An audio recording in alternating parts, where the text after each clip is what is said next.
Le portrait de Mouat Al-Kassaesbeh, tenu par sa veuve, le pilote de l'armée de l'air jordanienne, a été capturé par les djihadistes de l'État islamique le 24 décembre lors d'une mission au-dessus de la Syrie et puis brûlé vif dans une cage le 3 janvier selon des sources de la sécurité jordanienne.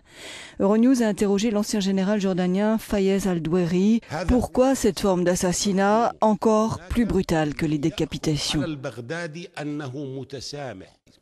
D'abord, a-t-il répondu, parce qu'il est militaire et que les personnes exécutées avant lui, c'étaient des civils, des journalistes ou des humanitaires.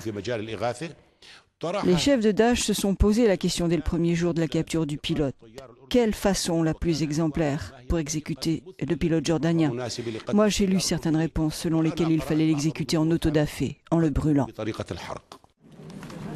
Amman a promis une riposte tellurique après le meurtre du jeune pilote. Le roi Abdallah a dénoncé un acte de terrorisme lâche. Il a juré une guerre sans répit contre le groupe État islamique sur son propre territoire. Mais jusqu'où peut aller l'armée jordanienne? La Jordanie va intensifier sa coopération avec la coalition contre Daesh, dit ici le général Doueiri, en augmentant les frappes aériennes chirurgicales contre des positions bien ciblées, contre des chefs. Si la Jordanie peut avoir des renseignements bien précis. Mais il n'est pas question pour l'instant d'entrer dans une guerre terrestre contre le groupe État islamique, car il faudrait avoir des conditions appropriées pour ce genre d'opération. Et la Jordanie ne possède pas les moyens pour cela. Pour cela, il faudrait une volonté panarabe et internationale qui n'existe pas.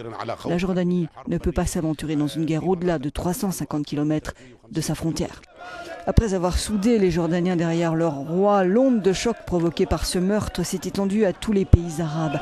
La Jordanie n'est pas seule dans sa douleur suite à un événement qui pourrait bien marquer un tournant dans la lutte contre Daesh.